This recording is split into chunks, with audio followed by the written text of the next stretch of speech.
Why do we say cold hard cash? Sometimes, making money costs businesses money. Thanks to credit card merchant fees and surcharges, some storefronts institute a policy of accepting only cold hard cash.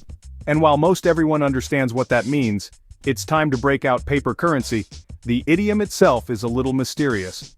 What makes cold hard cash a colloquialism for paying with real money? If you enjoy learning about interesting phrases like this, make sure to subscribe to our channel and give this video a thumbs up. The meaning of cold hard cash. According to the Oxford English Dictionary, the phrase hard cash or hard money can be traced back to the 1600s, when merchants demanded tangible money in exchange for goods and services. Consumers, in turn, made an offer of hard money to stress their level of interest and possibly gain an advantage over others who might seek to pay on credit or in trade.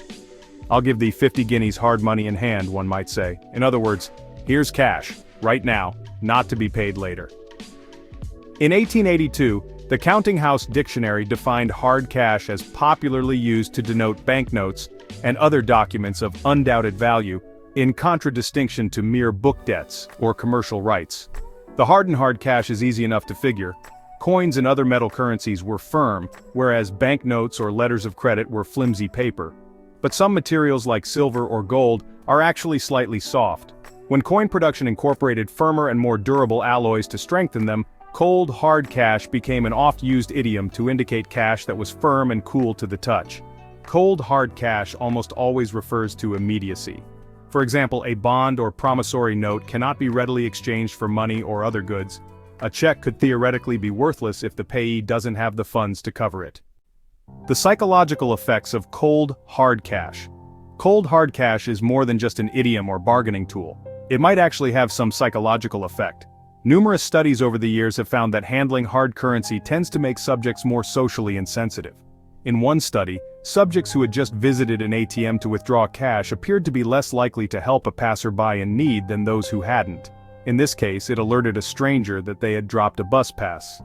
Cold cash might induce a sense of superiority or social separation that manifests in chilly behavior. Cash can also make people more aware of their spending habits, either through the physical act of handing it over or by having a set amount of cash to represent a budget. Using credit, debit, or contactless cards often separates the consumer from their spending. Invariably, they spend more. Cash creates a kind of separation anxiety. In physically paying with it, we're more aware of losing it. In this context, cold, hard cash can undercut the seriousness of parting with your money. The origin of dollars to donuts. Countless idioms involve money from 1 red cent to top dollar to a dime a dozen. But dollars to donuts is probably among the more cryptic. According to Grammarist, dollars to donuts, and its close relative dollars to buttons, dates back to the 1800s, and is meant to convey confidence in one's opinion. Because donuts or buttons were relatively cheap to acquire, a person betting their dollars against fried dough meant they were certain they were right about something. Dollars to dimes would carry a similar meaning, though it's not as jovial.